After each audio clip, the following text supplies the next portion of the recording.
Yeah, go. Welcome to the stream. Welcome to the stream.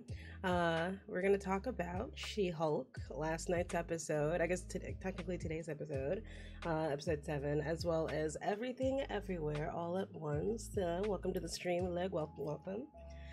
So yeah, let's fucking jump right into it. So, She-Hulk.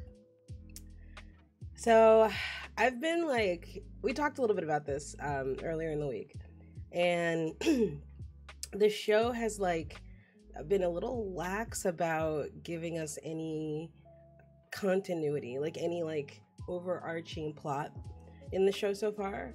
It's been there a little bit. They've been giving us little like sneaky peekies, but not nothing like super complex or like concrete until this episode. So let's start with it. For one, I knew it was too good to be true.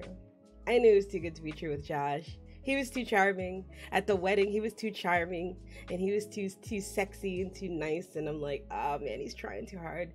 He's like trying way too hard to fucking appeal to Jennifer Walters. So I'm just like, I kind of pegged immediately that he was working for Hulk King and trying to get her blood. I kind of pegged, especially because the timing was perfect because she was feeling insecure about being Jennifer and not She-Hulk and stuff. So it really just made sense. It really just made sense. So when they go, but plus when they went on the dates together, they were really cute. As much as I knew that it was too good to be true, and I knew that he was like evil, like I still had hope. I still had hope. Thanks for joining the stream, Jeff. I still had hope that Josh would be good for Jen, but no, we knew that wasn't the case. So when he ghosted her, my mind didn't immediately go to he was ghosting her, because think about it, if a guy is just like trying to get sex, or a girl that's just trying to get sex, they're not going to try that hard to get you to fall in love with them. They're not going to try that hard to be perfect. So I knew that the reason why he was pushing up on her was to get her blood before that reason, because he was just trying way too hard, and then suddenly ghosts her, of course, because he got what he wanted. And it wasn't the sex wasn't what he wanted. That was just part of it. Anywho, I really loved Mel Blonsky's retreat. I thought like it was super wholesome. I thought at first I was like, oh man, this is gonna be really cringy. Hey, welcome to the stream, Katrina. I thought it was gonna be really cringy, but it ended up being really wholesome. And these new characters are like kind of B-listers, superheroes, and they're all quirky and fun. And I really enjoyed the retreat. I really loved her monologue, where she was kind of finally letting herself feel what she's feeling. So if you guys, we've been watching this whole time, and we keep seeing the whole world love She-Hulk, right? The whole world just adores She-Hulk, and then they really don't care too much for Jen. And we've seen little bits throughout the show of how she feels about that. She hasn't really admitted it to herself that this is bothering me. She hasn't really admitted to that up till now. Now she's finally saying, you know what? Jen is awesome, and it sucks that people want to know She-Hulk and not Jen, because Jen is a pretty rad girl. And then having all of the people in the little circle kind of validate her like that was just really cathartic. It was a really cathartic moment. I think this was my favorite episode of the season, to be honest. I really love that Emil Blonsky, aka Abomination. I really love that he's he's good now. I feel like the show keeps trying to convince us that he's still evil, but time and time again he keeps proving that he's good. Also, where are his wives? He has 9 wives. We saw in that episode 4 episodes ago that he was gonna marry 9 wives. Where are the wives? Where are the wives? I don't know. But yeah, I really wonder who wants the blood. Let's talk about the overarching plot now. So like I said, the show has been kind of lacking on overarching plot until now. Who wants her blood so bad? This isn't even the first time we've seen somebody really thirsty for her blood. Remember, there was even a callback in this episode. Remember, there was that group of 4 superpowered random construction workers that were trying to get her blood in episode 3. And we still don't. And then we also got introduced in the last episode to that kind of weird subreddit website of intelligentsia that is really obsessed with being an auntie for She-Hulk. So it's really interesting. Like we're now I want to speculate who is the big bad, who's the big bad. So I started doing a little bit of research on my first of all, in my own research, we got a rumor that She-Hulk is gonna appear in Captain America, the new Captain America movie, New World Order. And knowing that makes me think she's connected to that side of the MCU right now. Refresh your memory. That side of the MCU is Captain America, who was formerly Falcon. Anthony Mackie is playing Captain America. You have Sebastian Stan playing our Winter Soldier. You have Val, who is a big. I really don't know who Val is really. Like in the comics, she's just like an agent of S.H.I.E.L.D. and has like a lot of history with Nick Fury, but we really don't know a lot about her in the MCU just yet. All we know is that she's recruiting the Thunderbolts. That's all we know. We have the U.S. agent guy who murdered somebody, and he's like kind of an anti-hero now. And also Rhodey is on that side too. I would very lightly also put the Secret Invasion in that realm as well. But yeah, that's pretty much what that side of the MCU is right now. We're kind of in silos here. That's one. Then you've got like Hawkeye and actually, I don't even know. I feel like you'd probably put Hawkeye and all of the happenings in New York also in this branch. But you also have like all the mystical shit that's happening within the multiverse. That's another branch of the MCU. And then you also kind of have like the supernatural shit that's also starting up with like Moon Knight and stuff. So pretty much the MCU is pretty siloed right now. And I think She-Hulk very firmly fits into, I guess what I'll call our Earth 616. Our Earth 616 multiverse, our universe, because that's kind of where we are right now. We're on Earth, we're not in space, so I don't think she fits in space. So like Marvel's is out of scope. I really think it really is just Earth 616. So knowing that, I think if she's rumored to be in that movie, she's probably maybe gonna also appear in Thunderbolts. You know, I know she's gonna be in Secret Wars. That's the reason why they introduced the character. But yeah, let's run with that. So I looked online, was doing a little research because I was really curious. I'm like, what the hell? What are other people saying? People are saying the biggest rumor is that the big bad is a guy known as the Leader, otherwise known as Samuel Stearns, who is a scientist. And the last time we saw him was in The Incredible Hulk, in Ed Norton's Incredible Hulk in 2008. And he was the scientist that turned Emil Blonsky into the Abomination. Now, it makes a lot of sense that they would go that direction because they're doing so many callbacks to that movie, from bringing Emil Blonsky back to like kind of talking about more of Bruce Banner's like origin a little bit. It really does make sense that it could be the Leader. So that's the biggest lead that I saw. I've also seen some rumors that it could be MODOK too. I know MODOK was confirmed to enter the MCU at some point, some way. So it could be MODOK that just wants the Hulk blood to be able to make a bunch of Hulks so that he can take over the world. It also could be the Hulkling, which the Hulkling is a member of the Young Avengers, and he's kind of the last member that we haven't seen introduced to the MCU yet. Just about every other Young Avenger has already been introduced in the MCU except for Hulkling. So the only thing that made me think about this is that the big bad, his like username on that chat forum is Hulk King. And that's pretty close to Hulkling. So those are the biggest leads that I found. I'm pretty inclined to believe it's going to be the Leader, just because of how many callbacks we've had to that movie, to the Incredible Hulk already. It makes a lot of sense that would be it. But yeah, who knows? We shall see. And yeah, that's one more thing. Apparently in the comics, in my little research, I found out that the She-Hulk is canonically connected to the Fantastic Four. She actually even replaces the Thing in the Fantastic Four at some point. So for those that listen to my podcast, I talked about a rumor that was going around that one of the episodes in She-Hulk was going to be around Ben Grimm, who is coming to Jen for superpower legal counsel. that he gets into some trouble and she has to help him get out of it. And like that's like kind of the introduction to the Fantastic Four we get. At the time, I thought that rumor was pretty unfounded. I thought that was like pretty bullshit. But now that the show started and we're seeing like it's kind of like a sitcom style show where every episode's like a new legal trouble, I actually could kind of buy it. That said, they're pretty on the hush hush about all things Fantastic Four right now. Down to casting, all we're getting is casting rumors at this point. The movie's not set to come out until 2024.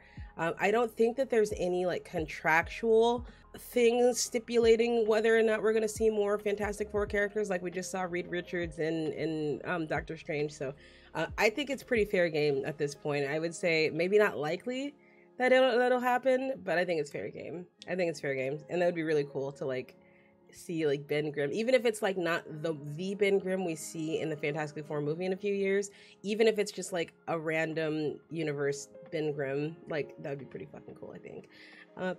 Excuse me. So yeah, that's She-Hulk. Those are my thoughts on She-Hulk. Yeah, very interested to see how the show unfolds. I think we have about 3 episodes left.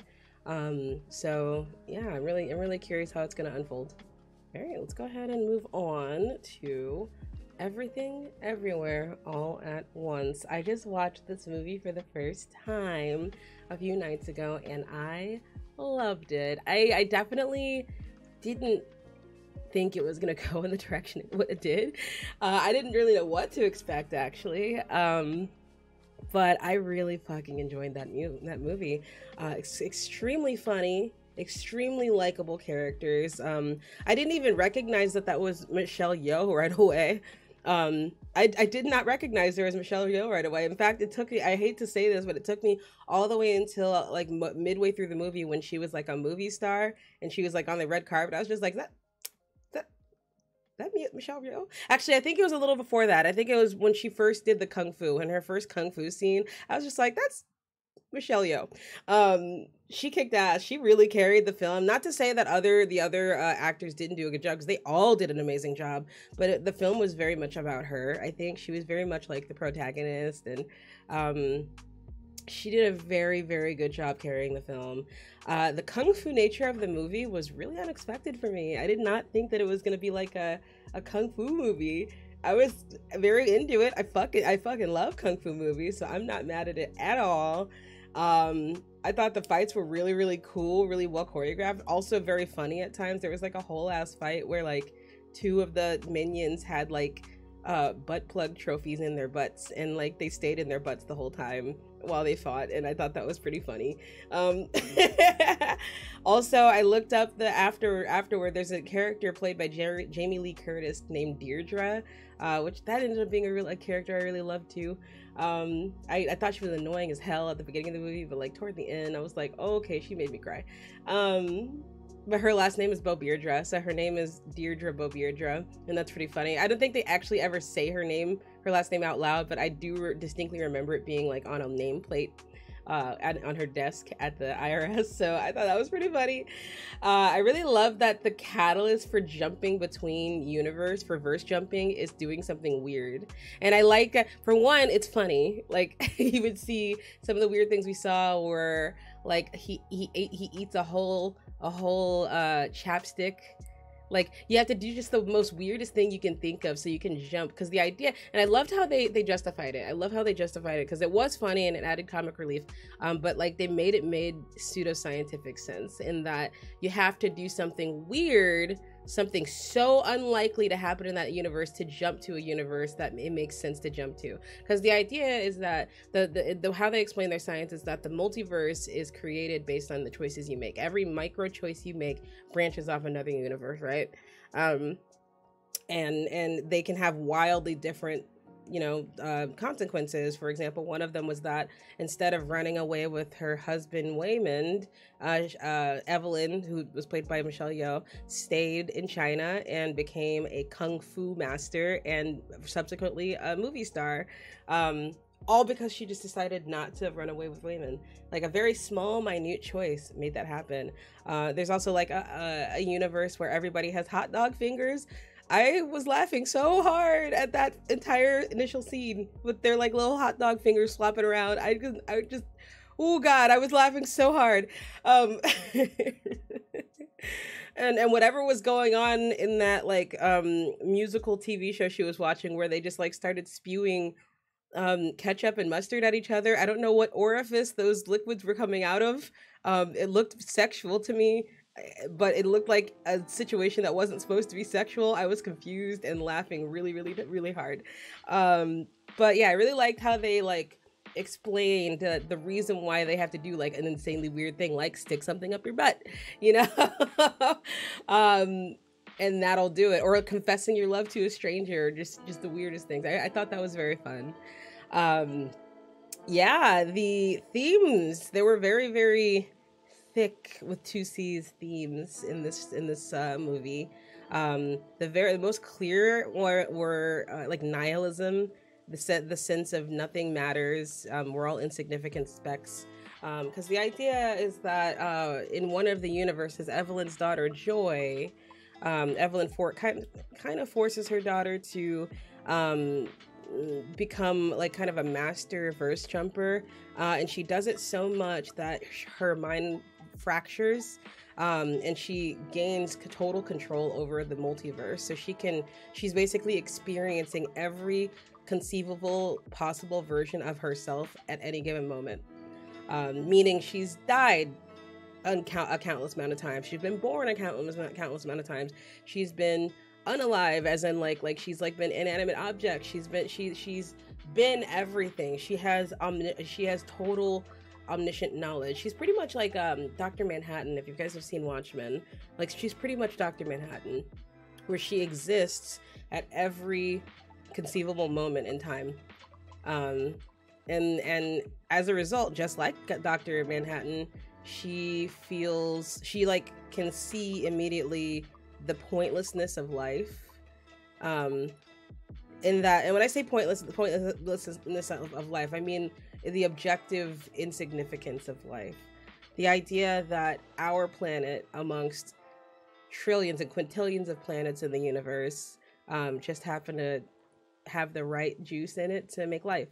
And that there was no reason for it. There was no purpose for it. We're not here for any reason. It was just an accident that we all benefited from. And that's one of the themes in the movie. And what I think the movie does really well is that it presents that as an undeniable fact. But the choice we have is, do we let that make us fall into despair, or do we find meaning? I think that was like the biggest theme that I pulled away from the film, is that you find meaning in life. There is no inherent meaning in life, because we are insignificant. We're all on a little pale blue dot and just floating along in space. You know, there's no rhyme or reason to it. We're just here. We just fucking exist, right? And if you don't find meaning in existing, then sure, there's no point in existing. But that's the thing that makes us human, right? That we can find meaning. And a lot of the times that meaning is love.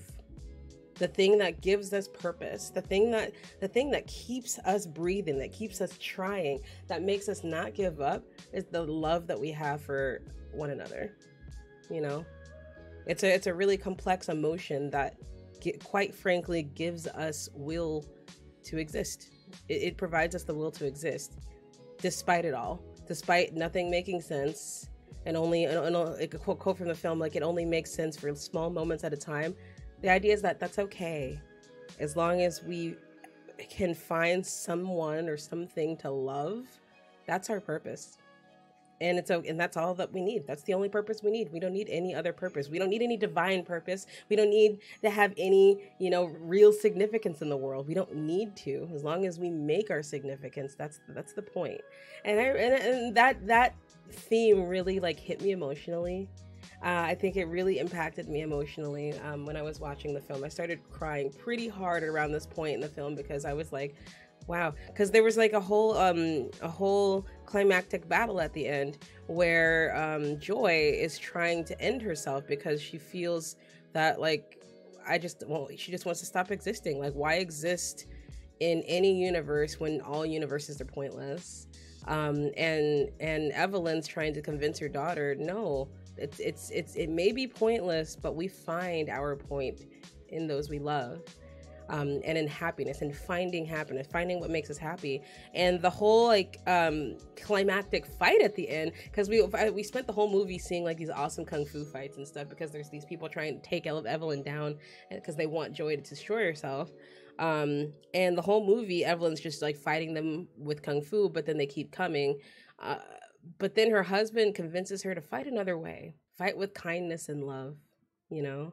So the way she defeated everybody at the end was, which each person that came to try to fight her, she used her omniscient knowledge of the multiverse to find that thing that makes that person happy.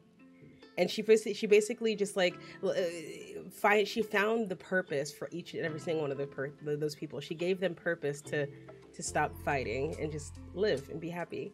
And I just thought that was so positive. I thought that was such a positive thing. I really, really, really loved that. And it was really wholesome. And by the end, when she finally did get to Joy, she tried to pull her back. Joy asked her to let her go. And Evelyn said, okay, I will let you go. But just know, I'm always going to choose you, and I'm always going to be here for you.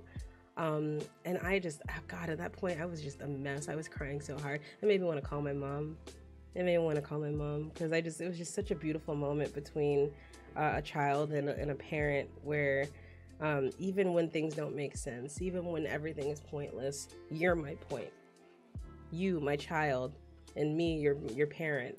We are each other's point to keep living. And I just thought that was so beautiful. I thought that was so beautiful. I love that the ending was just her and her daughter just figuring their shit out and just deciding to live. And I really love that. Also, let's all appreciate James Hong, who played Evelyn's father in the film. That man has been in literally 500 movies, man. He is a god of Hollywood, and he does not get enough recognition. But yeah, that's pretty much all I got, y'all. That was Everything Everywhere All at Once. I really loved that movie. And you should watch it if you hadn't seen it. With that, that's all I got, y'all. I'll be live again, actually Sunday morning. So I'm going on a trip. I'm going to New York for 11 days, and I'm going to go watch 15 Broadway shows. So I'm going to be vlogging pretty much every day for the next another 11 or so days, to tell you about the shows I go see. So I hope you guys tune in to me. I'm going to try to make them at around 9 a.m. Eastern time, because I'm going to be in New York. So Eastern time, 9 a.m. Eastern time every day. Excuse me, and I'll tell you about the shows I watched the previous day. But yeah, with that, I hope you guys have a lovely, lovely Thursday, and I hope to see you next time. All right, y'all, bye.